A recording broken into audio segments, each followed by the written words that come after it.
Bueno, buenos días. Bienvenidos a este último día del Congreso y también a esta última mesa, la mesa 7, de Derecho Administrativo, Justicia y Medios Alternativos de Solución de Controversias. Para mí es un gusto presentarles al moderador de esta mesa, al doctor Guillermo García Cano Galindo.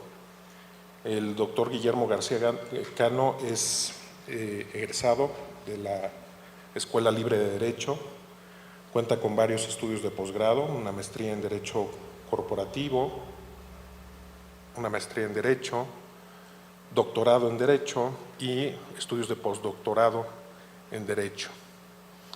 Tiene una amplia trayectoria en el sector público y en el sector privado y dentro de su actividad docente pues ha sido profesor en múltiples instituciones de educación, en la Universidad Hispano-Mexicana, en la Universidad Anáhuac, en la Universidad Latinoamericana, en la Universidad Panamericana, en la Universidad de Estudios de Posgrado de Derecho, en la Universidad del Estado de Hidalgo, en la Barra Latinoamericana de Abogados, en la Universidad Iberoamericana, en el Instituto de Investigaciones Jurídicas de la UNAM, en la Universidad de Oaxaca y en la Universidad Marista.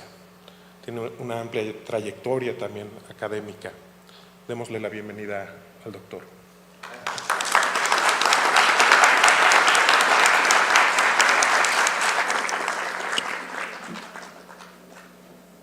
Bueno, buenos días a todas y todos.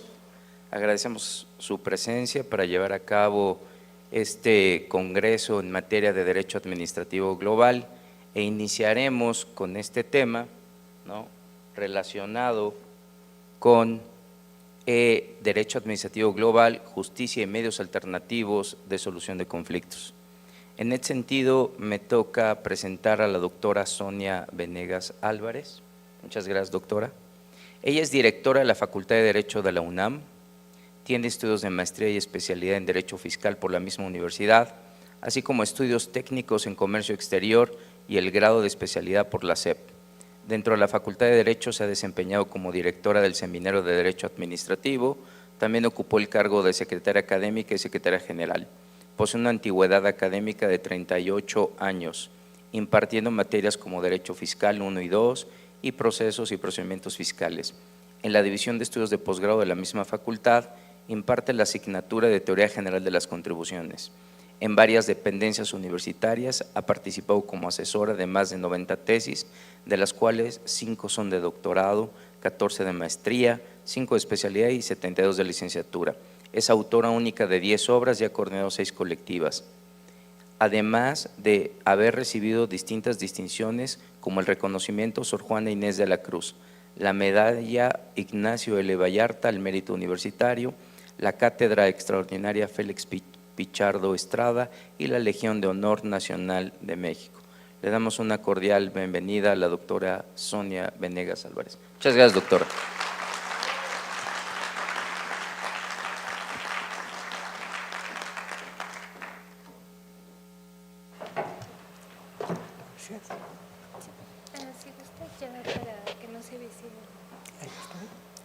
Muy buenos días a todas, a todos, a todes. Realmente un placer estar participando de manera muy modesta en este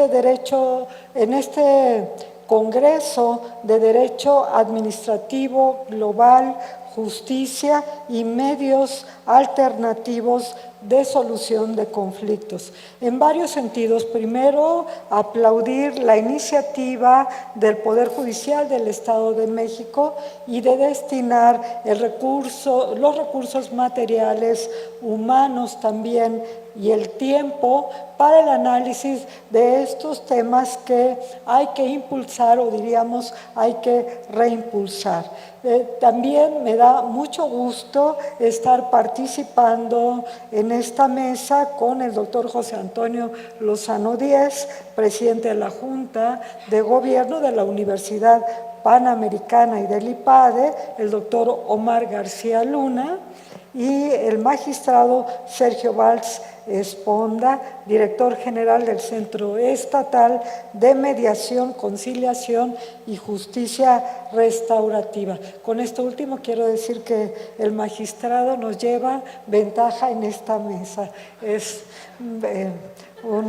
Tiene una mayor expertise en estos temas. Déjenme decirles que me parece relevante y me es muy grato asistir a un foro académico de esta magnitud y con estos temas, por lo imperante que es hoy en día el acceso a la justicia y tratar de que ésta efectivamente sea de manera expedita. Como todos sabemos, nuestros tribunales, independientemente de la materia que se dediquen, pero prácticamente todos están desbordados. Y esto hace que la justicia retardada pues realmente no sea una justicia en el sentido propio de la palabra. Luego entonces esto nos hace voltear la mirada hacia los medios alternativos de resolución de controversias. Quiero llamar la atención precisamente el voltear la mirada en medios alternativos de resolución de controversias en la materia administrativa. En la materia administrativa se ha convertido en un reto en razón del principio de legalidad que siempre ha actuado, pudiéramos decir, como una especie de camisa de fuerza, en donde la autoridad necesariamente tiene que transitar por cierta ruta, por ciertas fases, y llega un momento que se constriñe su actuar y no tiene una capacidad casi nunca de llegar inclusive a una negociación o a lo que implican muchas veces los medios alternativos, que es un poco un estira y afloja. En otras materias, pues los medios alternativos tienen ya cierta trayectoria. Sin embargo, en todas las áreas vamos viendo que se les ha dado un nuevo impulso y un impulso más profesionalizante.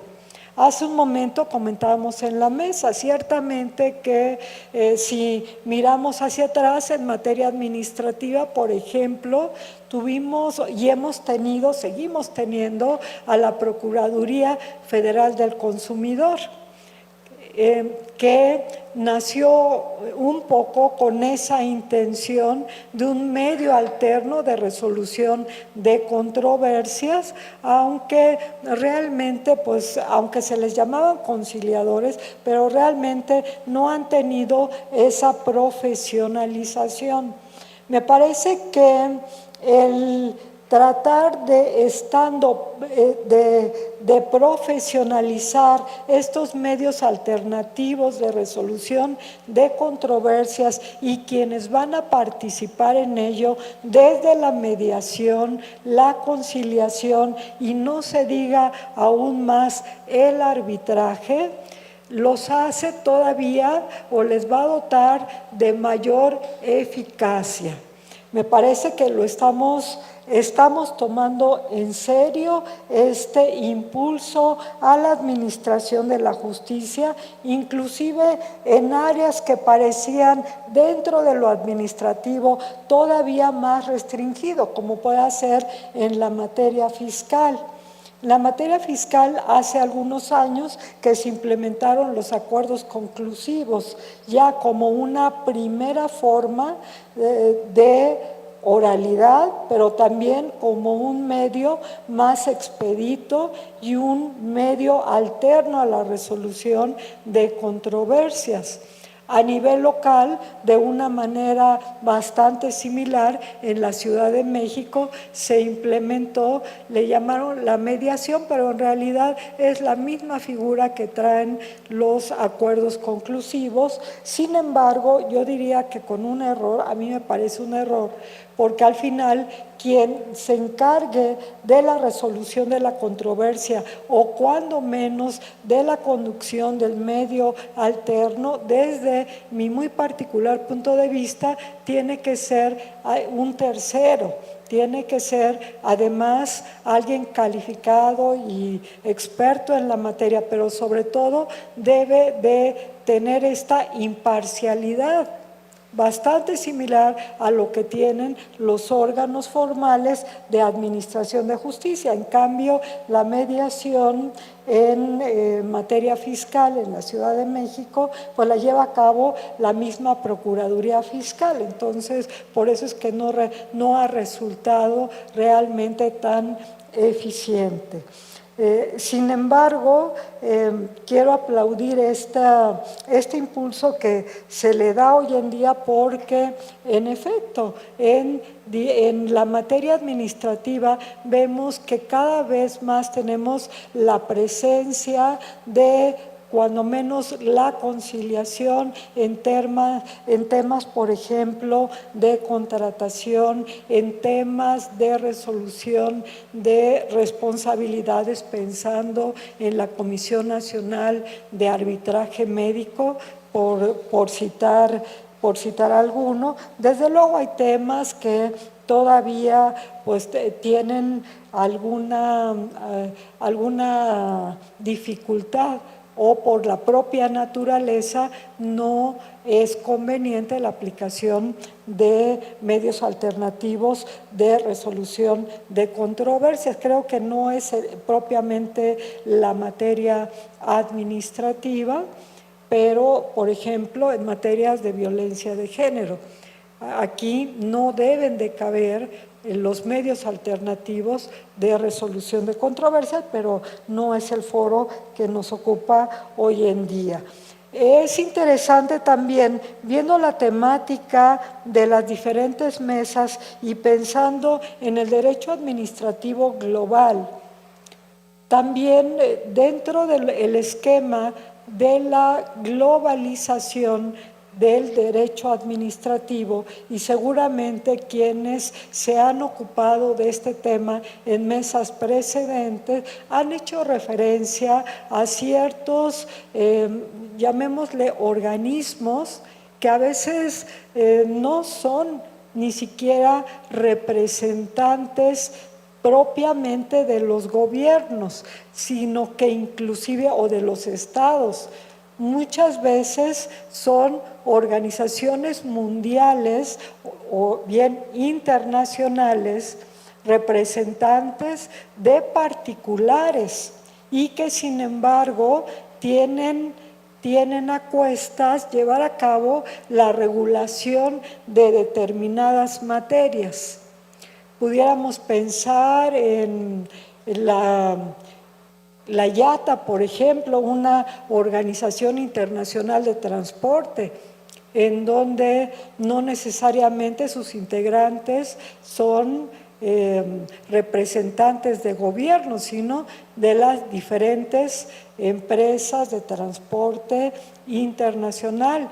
Y sin embargo, son estos entes, llamémosle así, quienes se encargan de establecer las directrices a las cuales se van sumando los gobiernos nacionales. O sea, es un tema muy importante el derecho administrativo global, y en este mismo contexto la resolución de controversias que se puedan dar en este tipo de organizaciones o en el contexto del derecho administrativo global. Y así como pensamos en el transporte, tanto el aéreo, el marítimo, es igual, es una organización constituida por las principales navieras del mundo, y ellas dictan las directrices para que a su vez los gobiernos nacionales emitan la regulación o la normatividad. Pero lo mismo podemos pensar en un derecho administrativo global en torno a, por ejemplo, grupos de comunidades indígenas, ¿no? Que tengan a su vez la tutela de los grupos originarios o grupos indígenas. Luego entonces, si combinamos ambos temas, derecho administrativo global y medios alternativos, resulta un ámbito de estudio bastante novedoso. Y hay que retomarlo porque lo platicamos también en el desayuno y ese es mi particular punto de vista. La globalización tuvo hace algunas décadas pues un gran boom, un gran impulso. Pero ¿qué es lo que tenemos hoy? Y sobre todo a partir en la misma pandemia y post-pandemia, una especie de un retroceso, retornos a nacionalismo, y en lo particular lo digo por grandes amigos de Latinoamérica que están participando, la doctora Miriam Ibanega, la doctora Natalia Chiu, por mencionar algunos, bueno, Iberoamérica, inclusive hablando del doctor Rodríguez Arana, Andy Mantilla Correa, que también nos acompaña aquí de Cuba. Y no me dejarán mentir, o sea, el querer conformar o unir a América Latina, pues no pasa de ser un discurso político. Quien en realidad de los líderes políticos latinoamericanos trae un verdadero proyecto de unificación de América Latina. Desde mi punto de vista, me parece que no lo hay y creo que foros como el de estos días pues nos llevan a replantearlos de qué es necesario. Tan solo el desarrollo de las nuevas tecnologías nos marcan una ruta a una nueva globalización, a lo mejor en otros términos, no lo sé, pero hay que reforzar estos temas. Por eso para mí es muy grato el estar participando, aunque sea algunos minutos, en este foro. Sin lugar a dudas, pues estos temas irán siendo explorados a mayor detalle e irán rindiendo frutos. La mediación, la conciliación, el arbitraje, todos mecanismos diferentes, pero al final con un mismo objetivo: coadyuvar a tener una justicia expedita y una justicia también calificada, profesional. Bien, pues por mi parte sería todo y quedo atenta a sus preguntas y a escuchar con mucho interés las siguientes participaciones. Muchas gracias.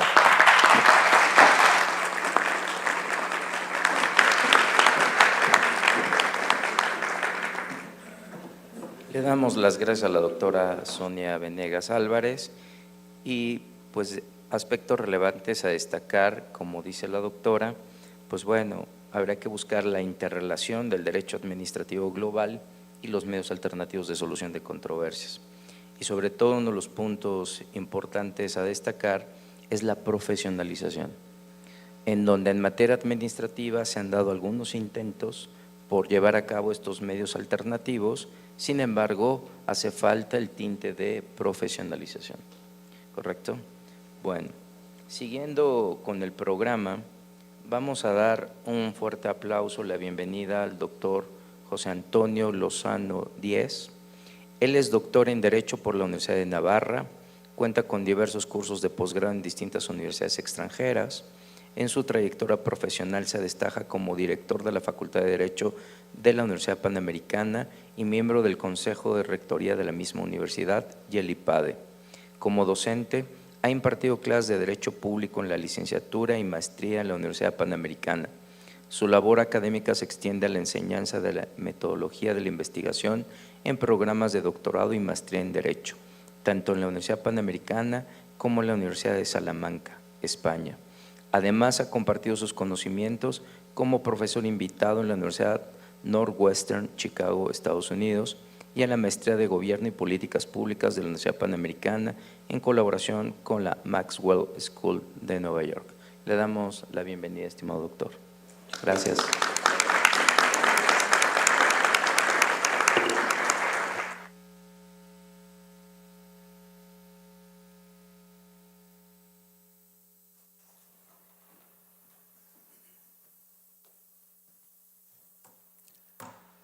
Muchas gracias y muy buenos días. Es para mí un privilegio hoy compartir panel con las personalidades con las que me toca. Muchas gracias, un gusto. Ahora, agradecer desde luego al Poder Judicial del Estado de México, a mi querido amigo, el doctor Carlos Matute, por este impulso, al doctor Juan Manuel Otero, que sé que ha estado ayudando mucho en la organización, encontrar rostros además de grandes amigos también aquí el día de hoy.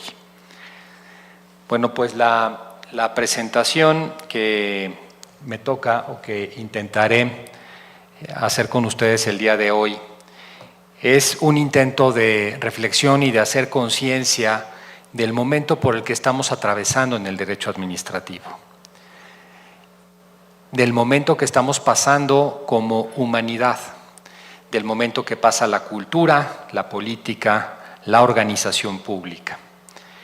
Estamos ahora, y cada vez más pensadores en el mundo lo sostienen, frente a un verdadero cambio de época histórica.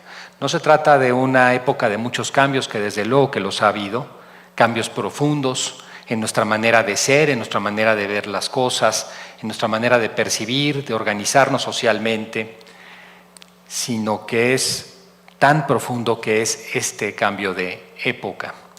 Y los cambios de época traen consigo profundidades y cambios estructurales en lo que entendemos por derecho, por sistema jurídico. Las personas que vivimos los cambios de época muchas veces somos menos conscientes de lo que deberíamos, de que estamos pasando por ese cambio. Para hacer una conciencia de lo que digo, si nosotros pusiéramos en grandes volúmenes la historia de la humanidad, habríamos pasado 4 grandes eras, 4 grandes épocas: la prehistoria, la antigüedad, la Edad Media y la modernidad. Estamos hablando de entrar a una 5ª época histórica. Muy pocas generaciones les ha tocado pasar por un cambio de era de esta naturaleza. El derecho administrativo, y en términos generales nuestro sistema jurídico, sin duda es hijo de la modernidad. Y como hijo de la modernidad tiene una serie de características paradigmáticas que lo llevaron a ser lo que es. Lo llevaron a que la propia modernidad y sus características como época histórica lo hicieran así. Algunas de las más relevantes fue del antiguo régimen a la modernidad, cómo pasamos de que el eje del derecho fuera la auctoritas a cambiarlo a la potestas, o sea que pasáramos de un derecho en el cual, por ejemplo, en la época clásica romana, inclusive todavía muchas figuras del derecho medieval, tuvieran como foco la búsqueda de personas que tenían un alto reconocimiento social para la solución de los asuntos jurídicos y convirtiéramos esto en un asunto de poder y soberanía. Ese es un cambio muy relevante, muy propio de la modernidad. Otro cambio relevante fue de esos 2 conceptos que existían, derecho, como la solución al jus o a lo justo, y la ley, que era un mecanismo de alguna manera para encontrar la solución, una brújula para facilitar los problemas, a convertir a la ley en fuente del derecho, a hacer una sinonimia, a hacer un sinónimo entre derecho y ley, a transitar de la idea del derecho al de la ley. Otra de las cuestiones que me parece esencial es la manera en que razonamos el derecho. Razonábamos el derecho en el antiguo régimen de una manera inductiva, o sea, íbamos de lo particular a lo general, así, a través de casos específicos íbamos construyendo, ese es el origen de la jurisprudencia actual, a la deductiva. Ahora nosotros vemos las leyes y de las leyes interpretamos la realidad. Es una manera de pensar el derecho de forma lógica al revés, en un sentido contrario. Estas son características, no todas por supuesto, pero sí algunas muy destacables de lo que implicó el cambio a la época moderna en el derecho. Ahora que estamos en este cambio de época, ¿qué sucederá con el derecho? Y sobre todo con un derecho como el administrativo, que es hijo de la modernidad. Un derecho que surge como rama autónoma, pues en el momento culmen de la modernidad que se da al momento de la Revolución Francesa. Una modernidad que había iniciado antes, pero que va procesándose y que en ese momento llega, y ahí surge esta nueva rama del derecho. Entonces, una rama del derecho que es hija de la modernidad, ¿qué tendrá que responder en un momento en el cual se agota la modernidad? Y esa es la cuestión que hoy vengo a presentarles, la conciencia que hoy quiero traerles aquí a esta ponencia. Algunos datos que me parecen importantes. ¿Cuándo inicia este cambio de época histórica o cómo inicia en los últimos años? Porque son procesos que van bastante complejos, que llevan tiempo. Son procesos que de alguna manera están llenos de aspectos de distintas ramas.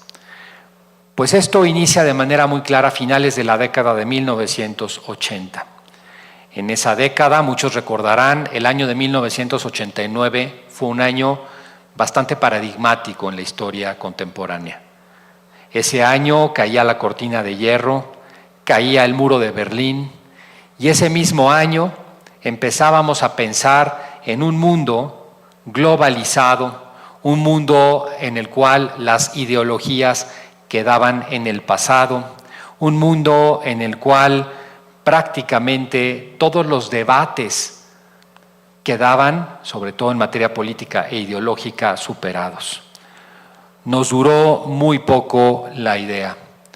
En poco más de una década, con el atentado a las Torres Gemelas de Nueva York, esto brincaba por los aires. Pero ya en ese momento de 1989 se empezaba a hablar del agotamiento inclusive de la modernidad.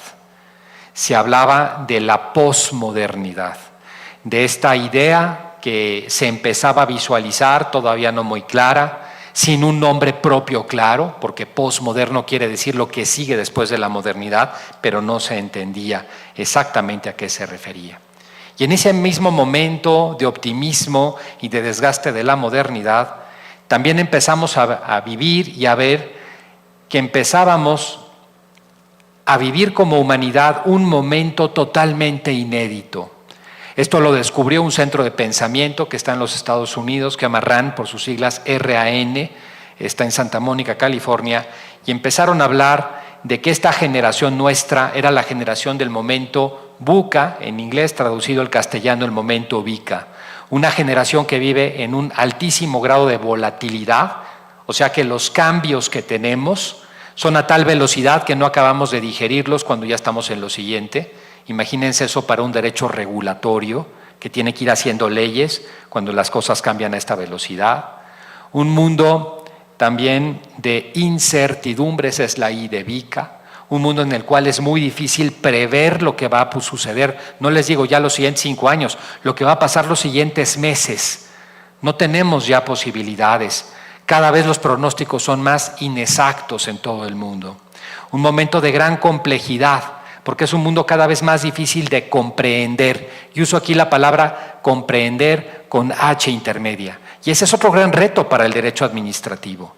Un mundo incierto y complejo, es un mundo muy difícil de gobernar, de regular, de plantear. Y un mundo ambiguo, un mundo de pocas claridades. Y si ya nos encontrábamos con el crecimiento de este momento VICA en el mundo durante la década de los años 90, principios de los 2000 y siguientes años, estábamos en esa situación cuando a finales de septiembre del año 2019 nos llegó una noticia que nos llamó la atención. En esa época yo estaba todavía en la rectoría de la universidad y nos preocupaba la noticia de que un nuevo virus había aparecido en la ciudad de Wuhan, un virus de la familia corona, pero de una masa 10 veces más grande que el virus de la influenza. más contagioso y más letal. Y aunque nos preocupó mucho, la verdad de las cosas es que no acabábamos de ver la gravedad y el impacto que esto iba a tener. Y no lo veíamos porque recordábamos a mediados de la década de los años 90 aquel virus que ustedes recordarán de la gripe aviar, que había sido letal. Recordábamos el H1N1 en el año 2009 que afectó a nuestro país y entendíamos que era una cuestión grave, pero jamás de las dimensiones que fue. Una crisis sanitaria, la más grande en 100 años, que fue seguida de la más grande crisis económica desde que tenemos historia económica documentada. Nunca México ha tenido en un año una caída del 8,5% del PIB, en ningún otro año, en ninguna otra crisis económica. Una crisis educativa, una tercera crisis. Aquí en México, un abandono del sistema educativo nacional de más de 5 millones de estudiantes en el curso escolar 2021. Y una crisis psicológica también, una crisis de ver el mundo hacia adelante. Y esa gran crisis sacudió de tal manera a la población que hoy estamos transitando un nuevo momento que es el que terminó de darle a ese agotamiento de la modernidad, a esa posmodernidad, el paso a ser una nueva era. Empezamos a vivir un nuevo momento, ya no tanto el VICA, sino que en inglés se llama el momento Bani o Fani en castellano. Un momento de altísima fragilidad, porque hoy nos sentimos vulnerables, nos vemos capaces de ser heridos, como lo dice el diccionario de la Real Academia. Un momento de altísima ansiedad, es un momento en que las personas vemos con dificultad y miedo el futuro. Un momento de no linealidad, ¿esto qué significa? Un momento en el cual se ha perdido mucho el sentido común, en el que las causas y las consecuencias parecerían no ser proporcionales, y un mundo incomprensible. Y eso es lo que da origen a lo que ya algunos empiezan a llamar la nueva época histórica, a la cual se le ha llamado la época de la artificialidad. Y el gran reto del derecho administrativo es ver cómo se adapta a esta nueva era de la artificialidad, en el que características que tiene la era significan una ruptura, una limitación, una necesidad de adaptación del derecho administrativo. Aquí puse 4 que dan una idea muy clara de por dónde el derecho administrativo hoy tiene retos en esta era de la artificialidad. Primero, la inmediatez. Es una época de una velocidad y cambios tan relevantes, tan rápidos, que es muy difícil ir adaptando el sistema del derecho administrativo a esos cambios.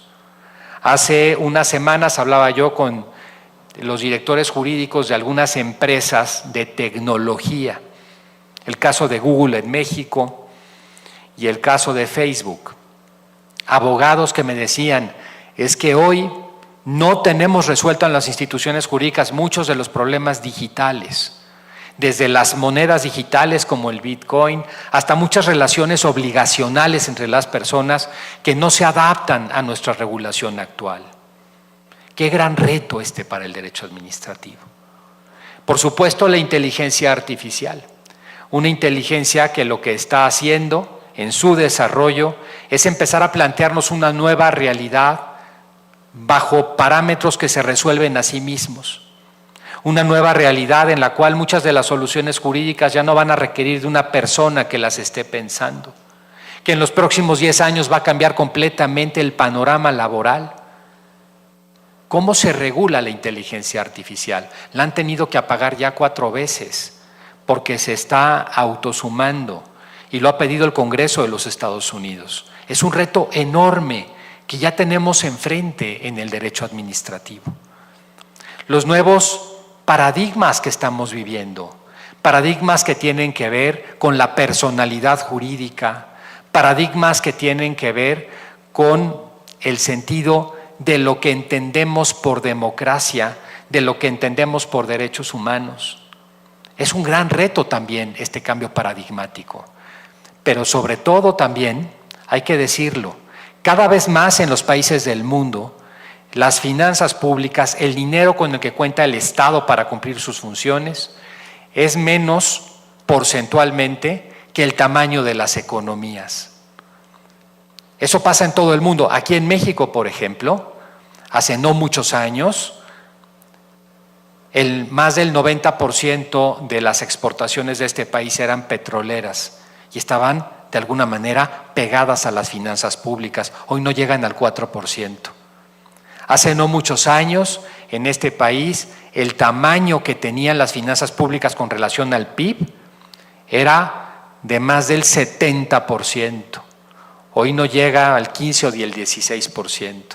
¿Eso qué significa?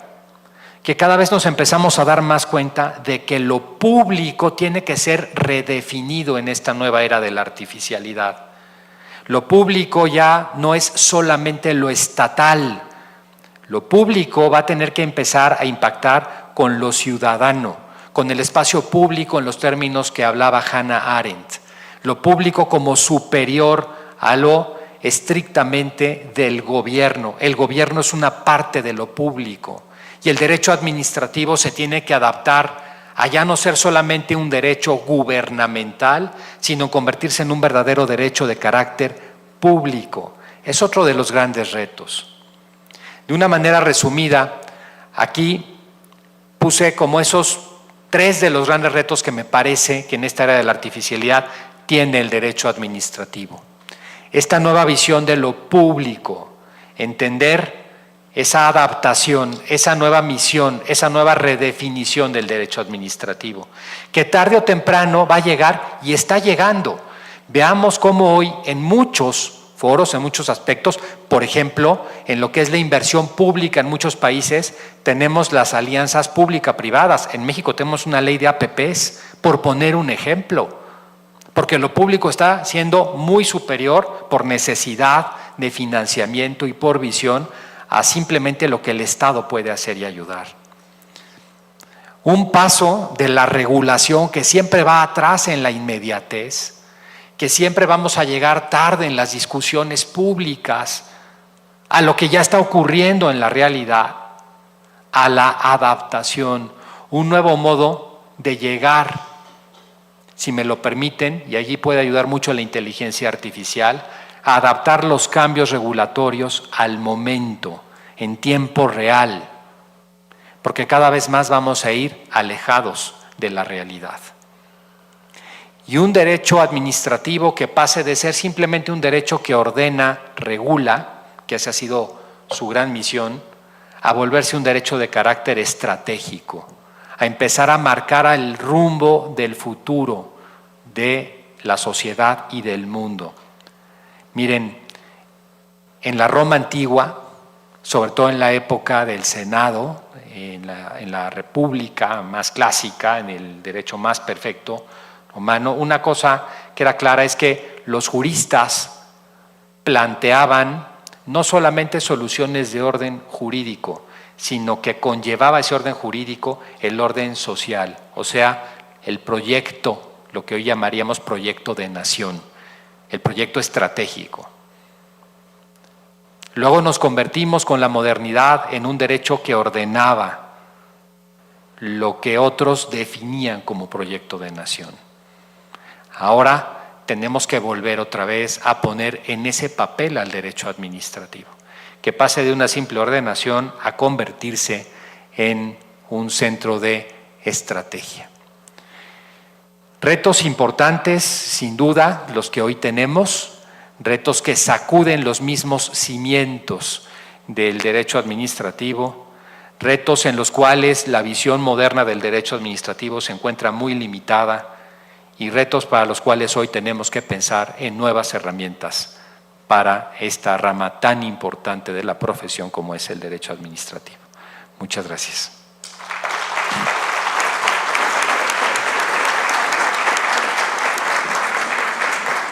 Le damos las gracias al doctor José Antonio Lozano Díez respecto de su maravillosa exposición y tendríamos que destacar que el derecho administrativo efectivamente es una rama autónoma y a la fecha tiene grandes retos derivados de los cambios que se están dando de época y que eso tiene impacto en los cambios de tipo legislativo, lo que requiere una gran adaptación del derecho administrativo, en donde lo público va más allá del gobierno y del propio Estado.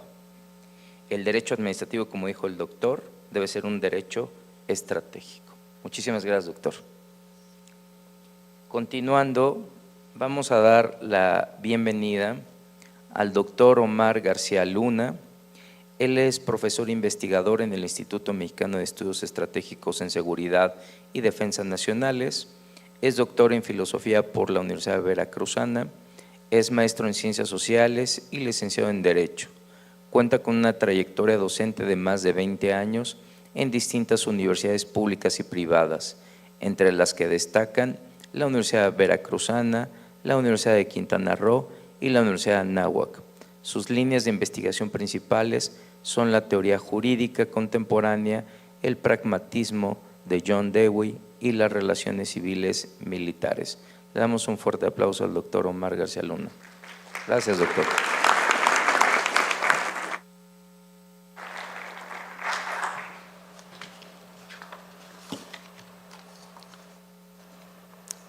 Muy buenos días a todos. Antes que nada, por supuesto, quisiera dar las gracias a los organizadores, a nuestro anfitrión, el doctor Sodi Cuellar.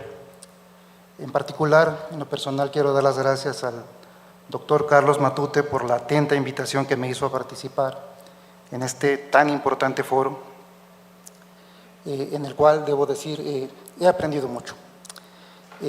Para mí ha sido revelador en muchos sentidos.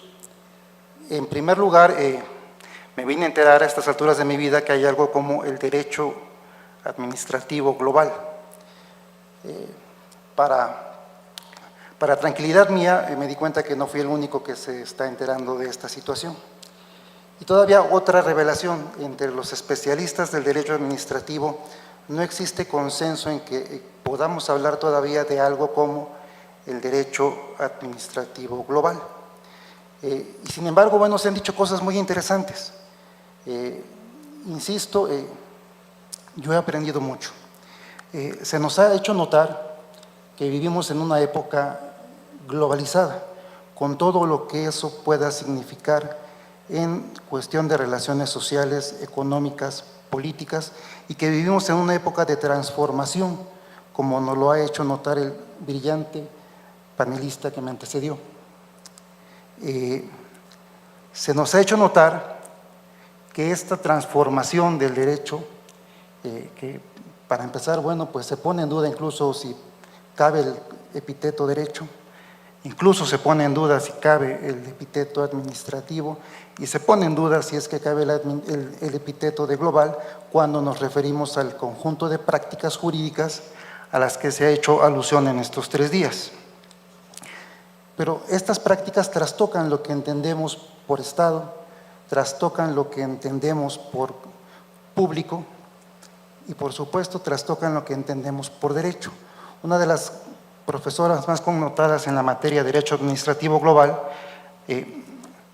justamente nos señala que el gran reto para empezar a hablar de Derecho Administrativo Global es decidirnos o platicar a profundidad qué es lo que entendemos por derecho para estos efectos, y yo no podría estar más de acuerdo. La mesa en la que se me ha hecho el honor de invitarme tiene que ver también con la justicia global.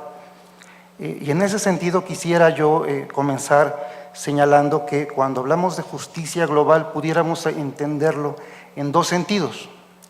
Uno, cuando hablamos de los principios de igualdad, de equidad, ya no nada más dentro de los confines de un Estado, de una comunidad, sino a nivel global. En ese sentido, una definición de justicia global que me gustó mucho y que encontré, nos dice que la justicia global rompe con la separación tradicional entre relaciones intranacionales e internacionales y extiende el análisis moral a todo el campo. Fíjense qué bonito, extiende el análisis moral a todo el campo. La otra connotación de justicia moral, que tiene más que ver con lo que nos platicó la doctora que me antecedió, pues tiene que ver con la resolución de conflictos, no nada más en sede nacional, sino en sede internacional, global.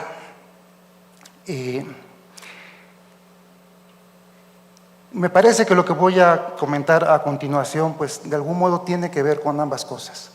Y pues no se trata más que una serie de consideraciones, de observaciones que me tomé el atrevimiento de ir apuntando y que quiero compartir con ustedes desde mi trinchera. Como lo escucharon, pues soy un simple profesor universitario y lo que diga acá seguramente parecerá sacado de una clase de las que se escuchan todos los días en las facultades de Derecho o de otras disciplinas, pero pues uno hace lo que puede, ¿no?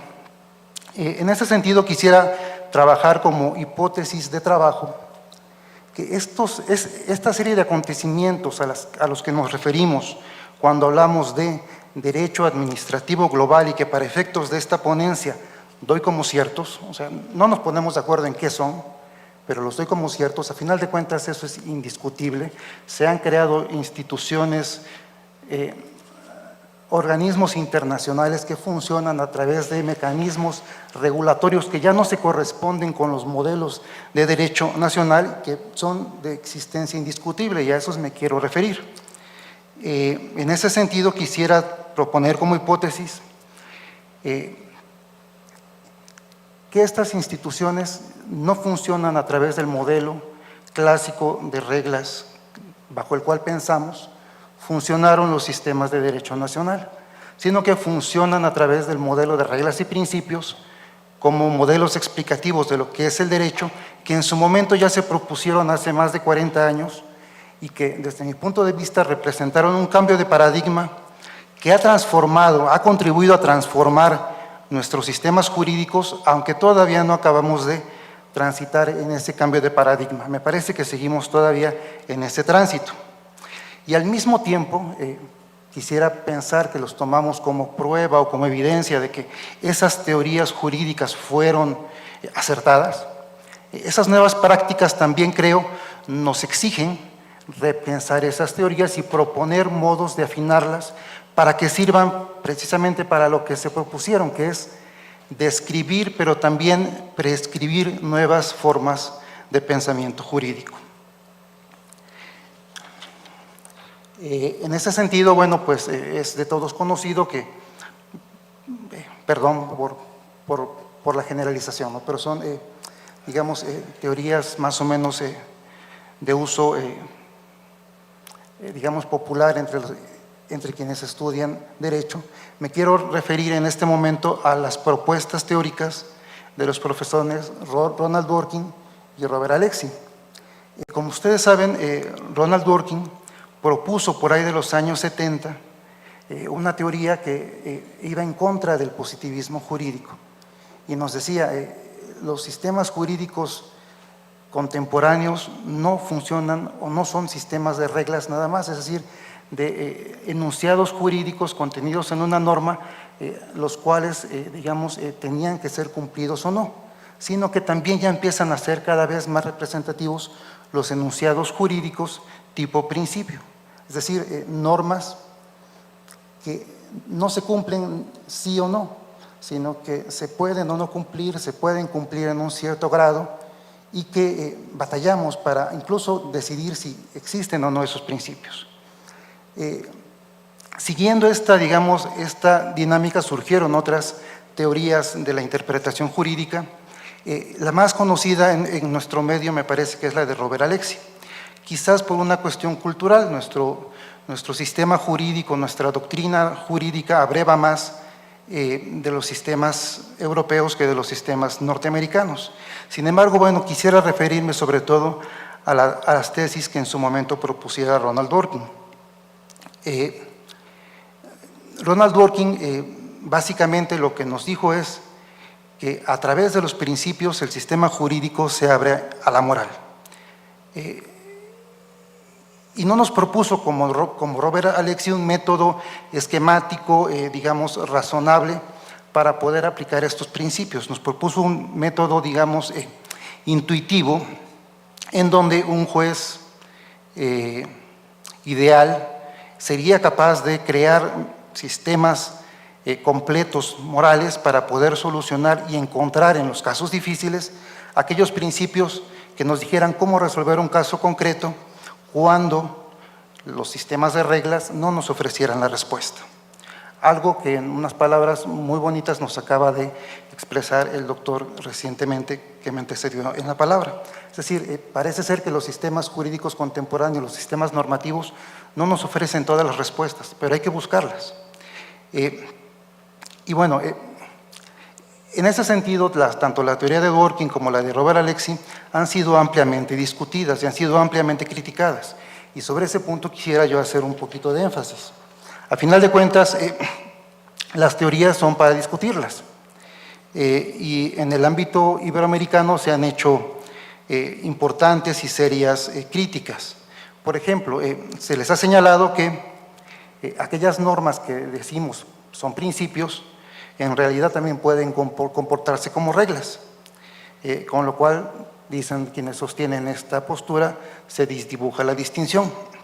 En ese sentido, me gustaría señalar que también parece ser que las cosas pueden funcionar al revés, es decir, aquellos enunciados jurídicos que aparentemente son reglas, si los analizamos un poquito, pudieran funcionar como principios o contienen principios, con lo cual, bueno, pues la crítica creo que se desdibuja. Se ha hecho notar, por ejemplo, que en el pensamiento de estos autores, los principios jurídicos más importantes el día de hoy son los derechos humanos. Y que entonces esta distinción entre reglas y principios, si nos atenemos a que se nos dijo antes, todos los principios pudieran funcionar como reglas, pues quienes sostienen una crítica en el sentido de que esta distinción reglas-principios únicamente tendría sentido si es que en un sistema jurídico nacional determinado no estuvieran reconocidos los derechos humanos. Por lo tanto, entonces sí ya entra en juego el concepto de derechos humanos como principios, lo cual tampoco me parece del todo acertado porque es posible que en un sistema jurídico nacional se reconozcan derechos, pero no toda la gama de derechos que en su momento se reconocieron ya en sede internacional.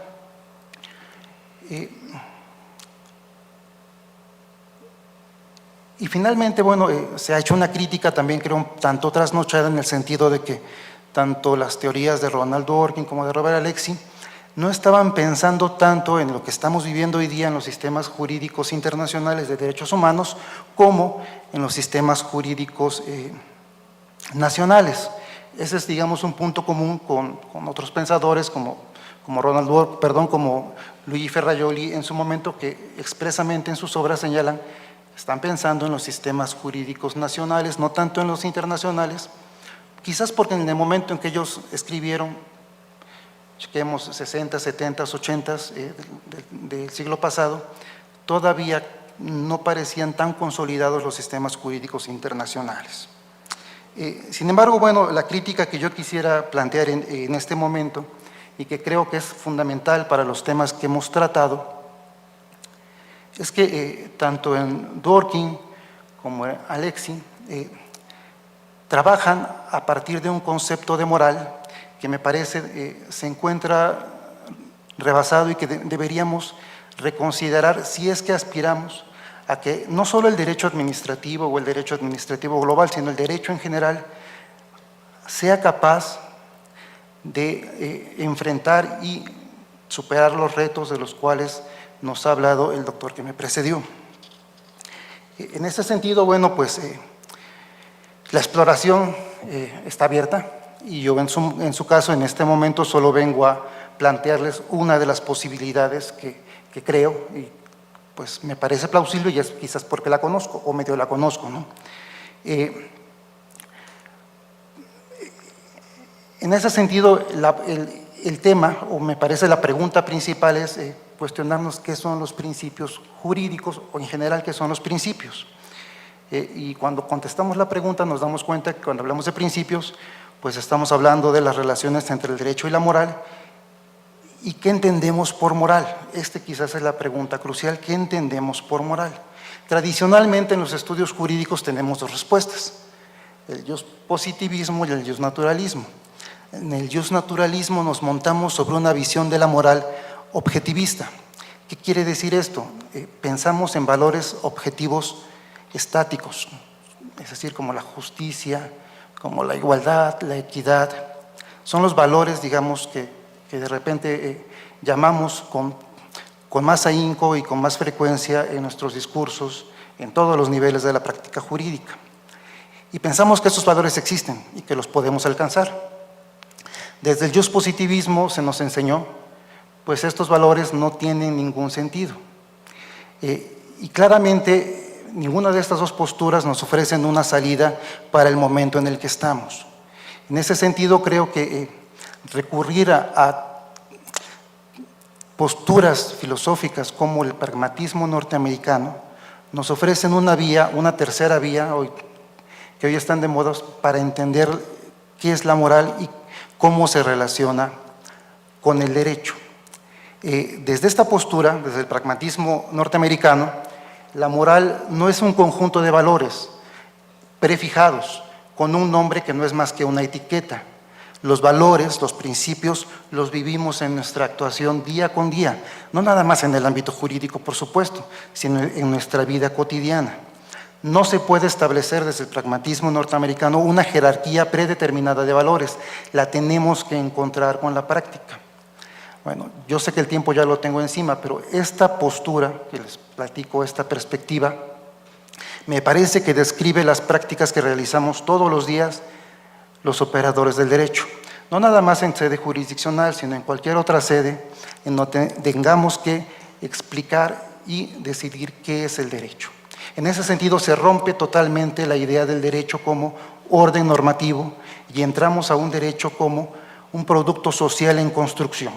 Y me parece que ese concepto de derecho responde a esas exigencias que nos han planteado los especialistas que tenemos enfrente en la globalización y en el derecho administrativo global. Por supuesto, insisto, esto no es más que una postura personal, una hipótesis de trabajo, pero que creo que sirve para el análisis y para la discusión. Ya en aras de cerrar, y porque tengo el tiempo encima y para no aburrir los demás, quisiera quedarme con las palabras de uno de los panelistas en la primera mesa, cuando nos dijo que el derecho administrativo, que hoy en día de repente pareciéramos entender como el conjunto de normas que regulan la administración pública, en realidad nació y debería ser visto como la práctica jurídica para proteger los intereses comunes y proteger a la persona humana. Me parece que si llegamos a construir un derecho administrativo global, tendrá que ser bajo esa idea, tratando de superar los encasillamientos que en su momento tuvimos dentro del derecho positivo y abrirnos a nuevas ideas. En mi caso, bueno, les quiero proponer esta vía de estudio o de discusión, pero no es más que una vía de las muchas que tendremos que explorar para buscar alternativas y enfrentar los retos que vienen por delante. Muchas gracias, muy amables. Bueno, le agradecemos al doctor Omar García Luna por su brillante exposición y en este sentido, dentro de los puntos relevantes a destacar, creo que es que dentro del derecho administrativo global un punto clave es la justicia global. En este caso, este derecho administrativo global y la justicia global van más allá de las fronteras de un Estado. Y por otra parte, también debemos de considerar que el derecho es un producto de carácter social. Pero sobre todo yo creo que tenemos que enfatizar que hoy en día también tenemos nuevas teorías, por ejemplo, acerca de la justicia, ¿no? La teoría utilitaria, la justicia libertaria o la teoría económica social, que también, junto con el doctor que nos dice que cambiamos de época, debemos de ajustarnos a estas nuevas teorías, ¿no? Acerca de lo que es la justicia que normalmente nos decía Ulpiano. Pero bueno, le damos muchas gracias al doctor. Siguiendo con nuestra exposición, con esta mesa, le damos la bienvenida y un fuerte aplauso al magistrado Sergio Valls Esponda. Él es licenciado en Derecho por la Universidad Intercontinental y con cursos de especialización en reconocidas instituciones nacionales e internacionales. Se destaca como catedrático en la Facultad de Derecho de la Universidad Autónoma del Estado de México y en el Colegio de Estudios Jurídicos de México. Su experiencia docente se complementa con la publicación de más de 100 artículos y ensayos en diversos medios impresos. Además de que destaca labor académica, ha desempeñado roles clave en el ámbito judicial y de derechos humanos. Su carrera incluye funciones como secretario técnico de la Presidencia de la Comisión Nacional de Derechos Humanos, comisionado del Instituto Transparencia y Acceso a la Información del Estado de México y municipios, magistrado del Tribunal Superior de Justicia del Estado de México, cargo que ocupa desde el año de 2010. También es actualmente director del Centro de Mediación desde el año 2020 y actualmente también es presidente del Consejo Nacional de Mecanismos Alternativos de Solución de Controversias. Le damos la bienvenida al magistrado Sergio Valls. Muchas gracias. Es un canijo Guillermo porque le mandé una tarjetita que le puse nada más di que soy magistrado y que actualmente soy presidente del Consejo Nacional. No quiero que me comparen con las otras personas de la mesa, por favor, no digas más, pero bueno, no me hizo caso. Es un gusto estar con todas y con todos. Me toca dar el saludo de parte del magistrado Ricardo Sodi, presidente del Tribunal Superior de Justicia. Agradecer, por supuesto, a don Carles Matute, gran amigo desde hace muchos años, y pues decir que es un honor compartir la mesa con los académicos y académica que nos acompaña. Me siento nadando entre tiburones. No se preocupen, soy el último, voy a cumplir con los cánones que marca para el último expositor, que es hablar fuerte para que se escuche y para despertarlos, hablar claro para que se entienda y hablar breve para que se aplauda. Entonces lo vamos a cumplir sin duda. Decirles también que, bueno, el diseño de la mesa siempre es un poco incómodo para quienes tomamos nota. No sé si nos vieron ahí, hasta se me cayeron los papeles. Dicen que estas mesas las inventaron para los políticos, que no tienen nada que apuntar, que todo se lo van a inventar. Entonces acá para nosotros a veces nos hace falta ahí una mesita para tomar notas. Y aprendimos mucho, ¿no? Lo que vamos a dar ahora con la doctora Venegas, que además de recordarnos aquella frase de Bentham de delay justice is deny justice, ¿no? Justicia retardada es justicia denegada, pues también nos hizo un recuento de cómo se incorporan los medios alternativos en la administración pública, en la Profeco, en la Prodecom, en la CONAMED. Ella nos platicaba, gracias al doctor Lozano, siempre es muy reflexivo en sus intervenciones, nos dice que somos hijos de la modernidad, también que ya estamos en la posmodernidad. Entonces quizá es tiempo de empezar a hablar de la posjusticia, de qué es lo que estamos haciendo, qué es lo que estamos haciendo bien, qué es lo que estamos haciendo mal. Nos hizo una pregunta que dice, ¿cómo nos adaptamos? Que lo que encierra esta pregunta es decirnos, estamos desadaptados. Somos unos desadaptados a las necesidades jurídicas insatisfechas de personas, familias y empresas de nuestro país. ¿Cómo nos adaptamos? Debemos de reflexionar y darnos cuenta que dejamos de ser tan importantes y tan necesarios como seguimos creyendo que lo somos el gremio jurídico. Por eso estoy feliz de estar en una escuela de Derecho, feliz de estar con académicos, porque es ahí en donde debemos de tomar la iniciativa. En abril apenas se instaló por la presidenta de la Corte el Consejo Nacional de Mecanismos Alternativos de Solución de Controversias. Tuve la fortuna y el honor de ser electo presidente de este consejo y a la primera persona que fui a visitar como presidente fue la doctora Venegas. ¿No? Me recibió de inmediato, cosa que agradecemos mucho, y platicamos ahí, ¿no? Porque es ahí, en los estudiantes, en donde está la esperanza. Me siento parte de una generación perdida, porque nos cuesta demasiado trabajo entender este cambio radical de cómo debemos entender, estudiar, enseñar y aplicar la justicia hoy en día. Muchos foros con abogados, pues les recuerdo, el año pasado vieron 650,000 controversias en materia comercial electrónica. ¿Saben cuántos abogados o jueces se necesitaron para resolverlas? ¿Saben cuántos edictos se publicaron, cuántos emplazamientos se hicieron o cuántas sentencias se incumplieron? 0. Porque existen otros mecanismos para solucionar esas controversias. Ya no somos tan importantes. Entonces hay que empezar por ahí. Y el doctor García, pues bueno, nos recuerda esto de la globalización en lo que estamos en el foro, y aunque hoy de pronto parece que lo único que es realmente global es la injusticia. La violación constante, permanente a derechos humanos. Eso parece lo que está globalizándose realmente. Después, bueno, hizo una alusión a Dworkin y a Alexi, tan conocidos en estos foros, y que debo de agradecer también a ellos y a la forma en que sus teorías han sido recibidas en la justicia nacional, el haberme convencido a irme hacia los medios alternativos, después de 10 años de integrar salas de apelación y de ver la forma en que la ponderación, la creación judicial y creatividad estaba terminando con la predictibilidad de la justicia, con la seguridad jurídica que eso implica, me di cuenta que es mucho mejor y un espacio mucho más seguro de justicia estar en donde las personas generan sus acuerdos y se crean ahí los convenios necesarios.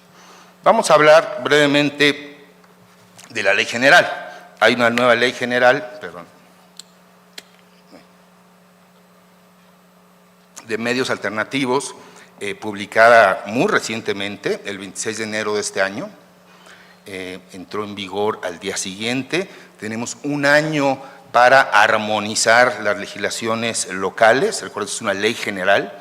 Esto quiere decir que cada entidad federativa continuará con sus legislaciones locales en la materia y tenemos un año para armonizarlas, pero esta ley tiene un artículo que a mí me encantó, el artículo 4º transitorio, que dice: aquella entidad que no armonice en el año que nos dio su legislación local, esa legislación será abrogada y la ley estatal será esta ley general, la que se aplique en el Estado.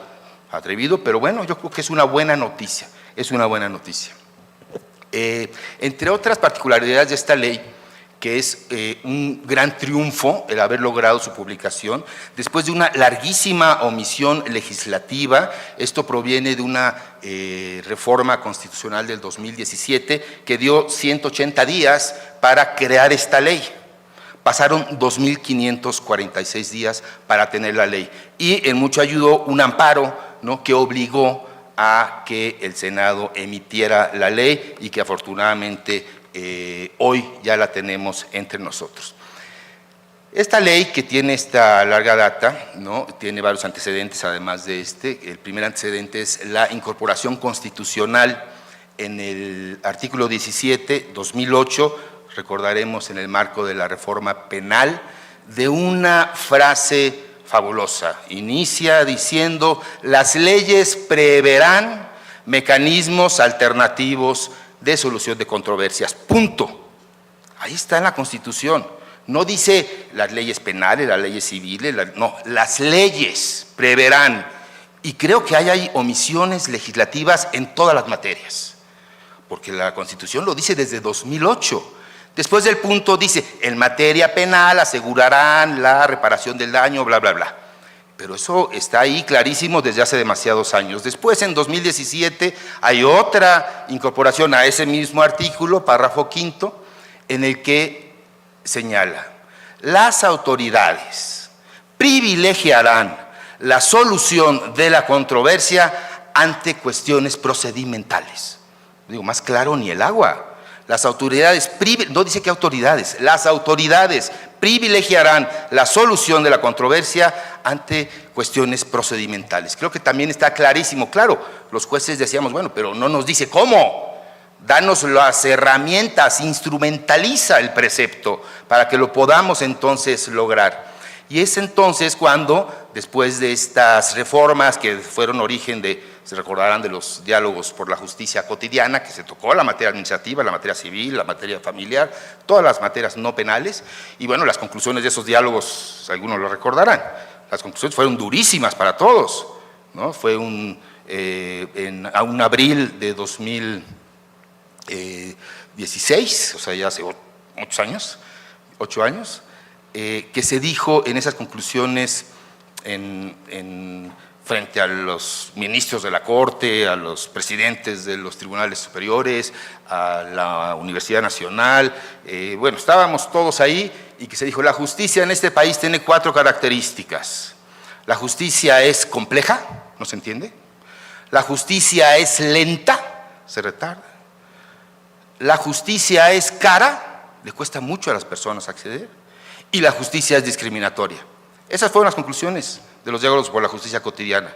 Después de esta tremendo declaración del CIDE y de Jurídicas de la UNAM, entonces fue cuando se incorporan a la Constitución las grandes reformas. Hay 73 constitucional, son competencias del Congreso de la Unión legislar en artículo 29-A, fracción 29-A del 73, en materia de mecanismos alternativos de solución de controversias. Y es así como tenemos ya por fin nuestra deseada ley. Esta ley incorpora un capítulo 8º. Capítulo 8º que habla de la mediación en sede administrativa. Algo novedoso, atrevido, que provoca que se levanten muchas cejas, que hay demasiada gente refractaria porque dice, oye, es imposible que exista mediación en relaciones asimétricas. Un principio de la mediación es la asimetría entre las partes. Por eso es muy bueno, aceptable y necesario en temas como el civil, como el familiar. Ahí es donde debemos incorporar la mediación y sobre todo en comercial. Pero en administrativo, ¿cómo? ¿Para qué? ¿Quién dice? Es el Estado quien está otorgando acá es una de las partes en conflicto. Pues no, creo que la ley y los razonamientos que llevan al Senado de la República en la exposición de motivos a llevar estas materias, esta materia de mediación en tema administrativo nos da mucha claridad. Nos dice, y no solamente es por el enorme rezago que se tiene, ¿no? Porque se tiene un rezago muy considerable en materia administrativa en diversas fuentes. Entonces, se excluyen algunos temas como responsabilidad de servidores públicos y en algunas fases, porque sí hay mediación para reparación de daño, para poder ver los tiempos, los modos, bla, bla, bla, pero excluye algunas materias, pero deja abiertas muchas más. Entonces, yo creo que es muy claro la intención que tiene el capítulo 8º, tiene 5 capítulos, 5 partes, secciones, ¿no? Dentro de este capítulo 8º, y ahí nos van desagregado quiénes la van a hacer, cómo la van a hacer. Van a decir, bueno, el Tribunal Federal de Justicia Administrativa creará su centro de mecanismos alternativos en materia administrativa y cada uno de los tribunales estatales hará lo propio. Van a establecer también allá un Consejo Nacional, como el que ya instalamos en las otras materias, y a partir de ahí se emitirán los lineamientos para la capacitación y certificación de quienes serán los facilitadores en materia administrativa, que son muy distintas las características a quienes lo serán en otras materias, y eso es bueno. También la forma en que se va a procesar los convenios en esta materia es muy distinto. En las otras materias no administrativas será directamente a través de los facilitadores que lo ingresarán a los poderes judiciales para su registro. Acá no. En materia administrativa será a través de los magistrados instructores quienes deberán revisar, validar estos convenios para entonces sí causen cosa juzgada, causen estado. Es un mecanismo muy interesante. Hay que estar muy alertas, están trabajando, están en marcha desde hace ya algún tiempo en el Tribunal Federal de Justicia Administrativa, varios tribunales locales lo están haciendo también de maravilla. Creo que es una enorme oportunidad. Y ahí en la exposición de motivos se deja sentir un tema que me parece de la mayor relevancia. La intención no solamente, o no principalmente debe ser terminar con esos rezagos. La intención que buscan es la de prevención. Vamos a encontrar los mecanismos que nos permitan prevenir que esto llegue a judicializarse. ¿Cómo? Pues ahí nos dan una serie de recetas, de puntos que vale la pena estar atentos y poderlos encauzar. Seguramente el próximo año, cuando Carlos Matute nos vuelva a invitar a estos extraordinarios congresos. Estaremos hablando ya de este Consejo Nacional de Mecanismos en materia administrativa, de su implementación. A lo mejor Carlos ya es un importante facilitador en temas de justicia administrativa, que seguramente lo haría muy bien, pero vamos bien, vamos en el camino correcto. Me parece que no hay otra forma de adaptarnos a las necesidades jurídicas insatisfechas hoy que buscar los mecanismos alternativos o adecuados. Yo sigo un poco peleado con lo alternativo, porque alternativo en español, porque finalmente lo copiamos de los ADRs, de los Alternative Dispute Resolution, siempre nos da una imagen como de algo secundario, accesorio, ¿no? Cuando hablamos de medicina alternativa, bueno, hay una y está la alternativa, ¿no? Que es la otra, pero no, acá son mecanismos adecuados, y de lo que hablamos es que una vez que conozcamos el diagnóstico del conflicto, sabremos cuál es el mejor mecanismo para tratarlo, para gestionarlo y para resolverlo, que no siempre, y creo que en eso vamos a coincidir todos, es la vía jurisdiccional. Pues son los temas que yo quería platicar con ustedes. Vamos a dejar un tiempo para el diálogo. Tengo entendido que ahora Guillermo nos confirmará si tenemos esta posibilidad, pero es como viene en el programa, para poder compartir con ustedes algunas preguntas que surjan. Pues muchas gracias y bienvenidos nuevamente al Poder Judicial del Estado de México.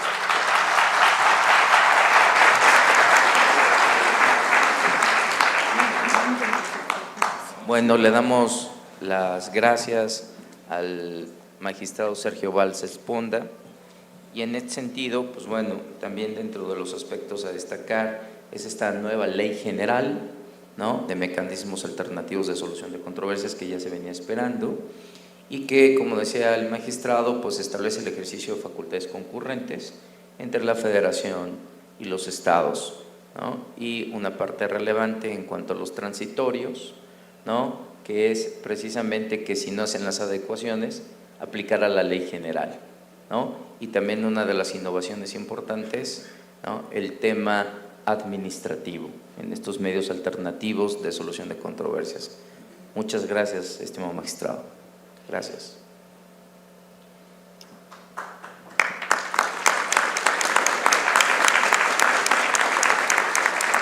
Agradecemos la brillante participación de las y los integrantes de esta mesa. Invitamos al doctor Juan Manuel Otero a subir al escenario con la finalidad de llevar a cabo la entrega de reconocimientos.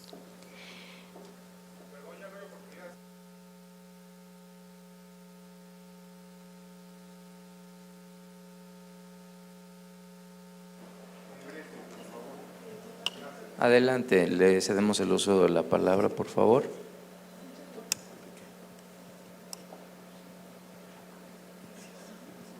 Buenos días, les agradezco que me den el uso de la voz. Agradecer a todos los ponentes esta maravillosa exposición que nos ilustra a las personas que estamos inmersos en este tipo de temas y allá afuera, en la batalla legal que todos los días emprendemos. Soy abogado litigante, soy Salvador San Juan César.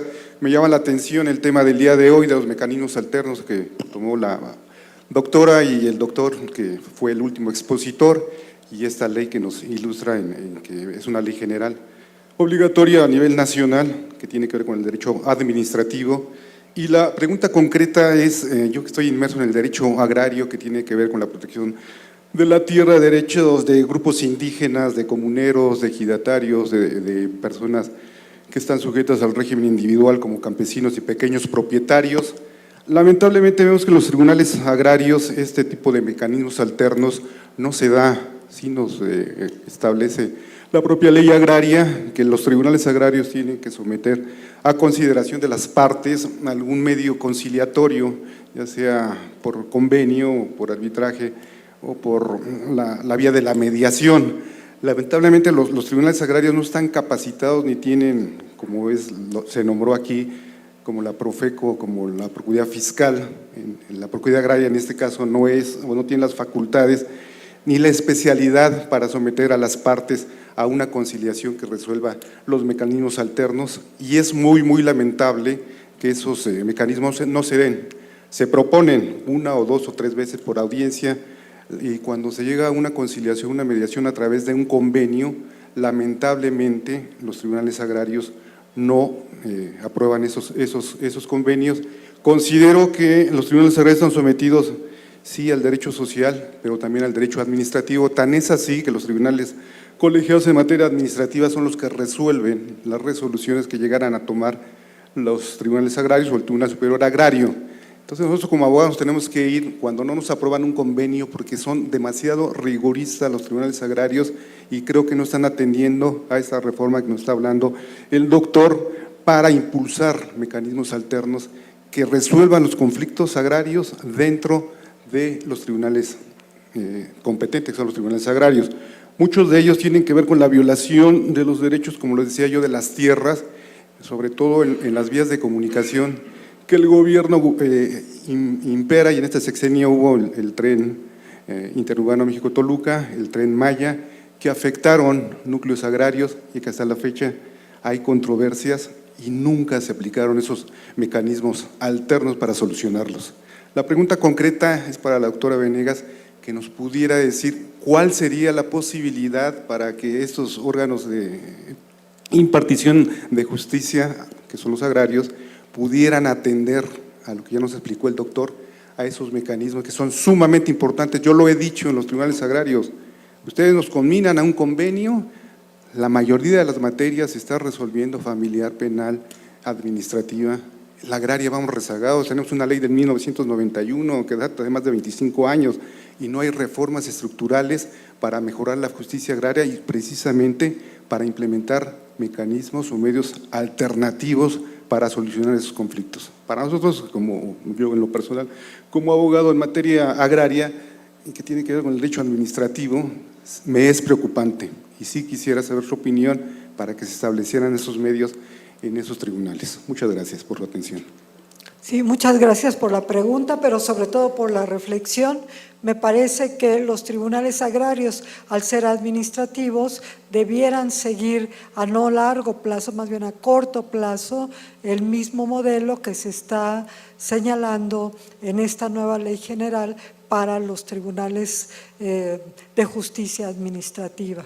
Sí, porque teniendo un centro especializado, desde mi opinión, pues estaría mejor dimensionada, porque en efecto, como señala, a veces se descartan cuando ya existe, cuando ya se hizo un trabajo previo, que no es sencillo, una conciliación. Sí, esa sería mi opinión. Quizá para complementar un poquito en el tema, porque la exposición de motivos habla de la justicia agraria, ¿no? Y manifiesta ahí la enorme necesidad que se tiene de llevar estas alternativas a la justicia agraria. Entonces, estaba revisando ahora, no hay un artículo expreso en la ley, sin embargo, como bien dice la doctora Venegas, en tema administrativo, que es en donde va a recaer, está además. Hay que recordar que la ley es general y que incorpora dentro del mismo decreto modificaciones a las leyes orgánicas del Poder Judicial Federal y del Tribunal Federal de Justicia Administrativa. En las modificaciones a la ley orgánica del Poder Judicial Federal se estableció ya la creación del Centro Federal de Mecanismos Alternativos y ahí están platicando ya sobre las próximas reformas en las leyes de la materia, incluso en amparo, para llevar ahí el tema de salidas alternas desde, ya sea en ejecución de sentencias o dentro del propio proceso. Entonces yo creo que vamos por allá. Tiene el artículo primero del transitorio de la ley la obligación del Congreso de armonizar todas las leyes que lo ameriten, y son una cantidad importante. Yo creo que ahí está también la oportunidad y hay que impulsarlo entre distintos foros. Gracias. Tenemos otra pregunta. Sí. Buenos días a todos los disertantes. Muchísimas gracias por su presencia. Ha sido muy enriquecedora la plática que ha dado cada uno de ustedes. Se los agradezco como participante, desde luego. Mi pregunta original va enfocada primero a la doctora Sonia y al magistrado Valls, desde luego, y la otra al doctor Lozano. La doctora Sonia platicó respecto de la importancia de la profesionalización de este tipo de profesionales en un ámbito del derecho administrativo globalizado. Ahora, con su nuevo encargo, todo el mundo está con los ojos puestos sobre la Facultad de Derecho por razones obvias. ¿Qué está haciendo la facultad con respecto a esta temática de la profesionalización de las personas mediadoras? ¿Cuál es el perfil de los nuevos egresados que pueden terminar saliendo o egresando de la facultad para esta visión? Primera pregunta. La segunda pregunta para el doctor Lozano. La modernidad es fácil de determinar, tal vez desde el Renacimiento se puede establecer esa postura. Creo que después hay una crisis de los años 60, 70, Fukuyama con El fin de la historia, cuando determina que ha muerto aquella. Se puede decir que el derecho administrativo global es hijo o es hija de la posmodernidad, es hija de un momento Fanny. Son mis preguntas. Muchas gracias. Muchas gracias, doctor Yuri. Pues en la Facultad de Derecho, en la licenciatura en Derecho, tenemos ya una materia obligatoria de medios alternos de resolución de controversias. A nivel posgrado tenemos la especialización en justicia alternativa. Y lo único que me gustaría mencionar aquí es que la ley general pues no hizo referencia a las universidades. Sabemos que se requiere de certificación. Hubiera sido muy bueno que cuando menos hacia las universidades públicas nos dieran un voto de confianza para preparar para la certificación, o bien que en el caso de quienes egresen de la especialización pues prácticamente tuvieran un preaprobatorio para poder ser certificados. Esa sería mi respuesta. Y desde luego, pues también desde la Facultad de Derecho y de la mano de aquí del magistrado Valls, seguiremos dándole impulso a este tema tan relevante. Gracias.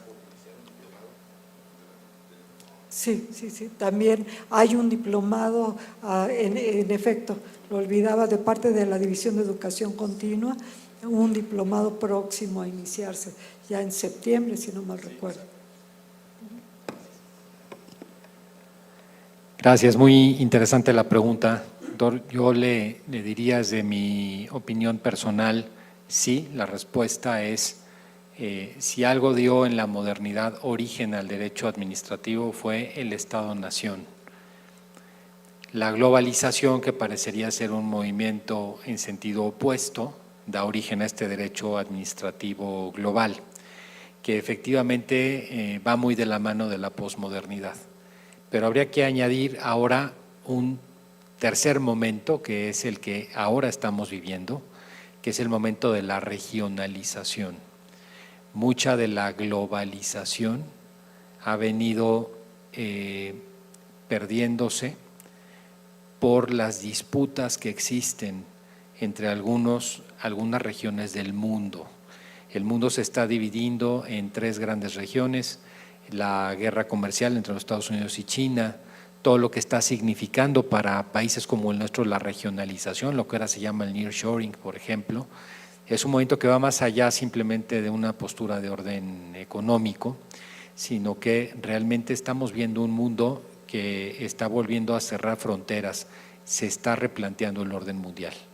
Entonces, el derecho administrativo no solamente ha enfrentado la globalización, que eso implica un flujo abierto a cualquier país del mundo de mano de obra, regulación, los tratados comerciales internacionales, por poner algún ejemplo.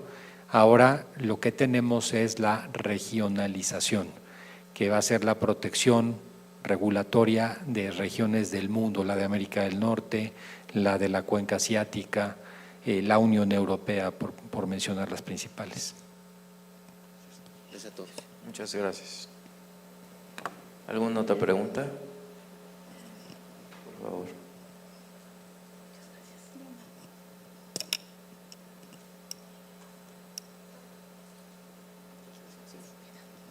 Mis felicitaciones a los 4 ponentes. Yo fui mediador en Cuautitlán Izcalli, soy maestro de la UAM, soy maestro del IESAP también, y este tema me parece muy relevante, muy ilustrativo de cada uno de los ponentes, saqué un constructo, como dice el modelo de competencias. Yo tomé el diplomado en la UAM del modelo de competencias y para cada ponente hago un constructo. Pero me voy a referir al del maestro Luna nada más porque es más de mi interés, del positivismo y el naturalismo. Que por cierto traigo aquí un libro que nos dio directrices también, temas selectos de Derecho y Administración Pública. Los felicito a todos. Maestro Luna, el constructo que tengo, a ver si coincidimos, es que en el naturalismo su eje principal es la moral. Y lo digo así porque tengo la titularidad de la materia de ética en la Escuela Judicial por concurso. Entonces la moral se va a fijar en lo interno principalmente y lo asociamos con el positivismo. Y como bien lo mencionó usted, el positivismo va a comprobar los valores y se volverían principios. Los valores se volverían principios. A ver si coincidimos en ese constructo. Gracias, maestro Olvera. Gracias a todos. Buenas tardes. De forma muy breve, estoy totalmente de acuerdo con usted. No hay distinción entre valores y principios, creo, desde la postura que usted nos acaba de decir y que comparto.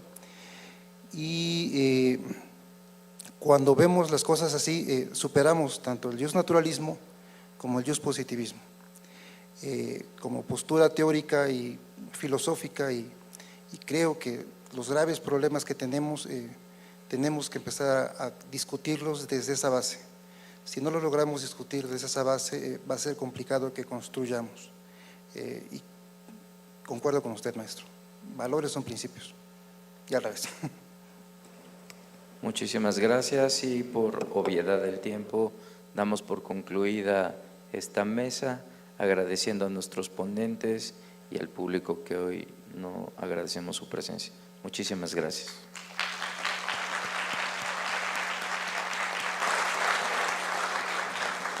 Agradecemos a nuestros asistentes por sus preguntas, así como a nuestros ponentes por sus opiniones. En este momento, el doctor Juan Manuel Otero llevará a cabo la entrega de reconocimientos a la doctora Sania Venegas Álvarez.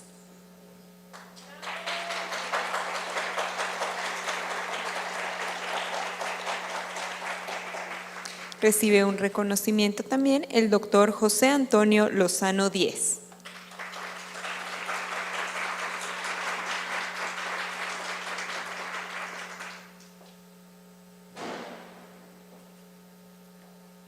Se hace entrega de un reconocimiento al doctor Omar García Luna.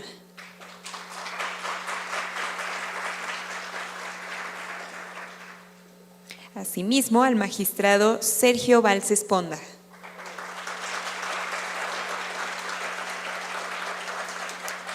Se hace entrega de un reconocimiento a nuestro moderador, el doctor Guillermo García Cano. Asimismo, se hizo entrega de algunos ejemplares de la colección editorial Rumbo al Bicentenario del Poder Judicial del Estado de México. En este momento se llevará a cabo la fotografía oficial de nuestra presente actividad.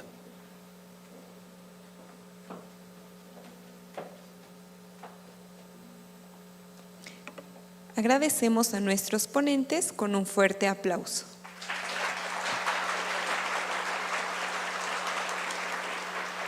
De esta manera, damos por concluida esta mesa. Los invitamos a permanecer en sus lugares. En breve, daré inicio a la mesa intitulada El Derecho Convencional y la Globabilidad en América Latina. Por su atención, muchas gracias.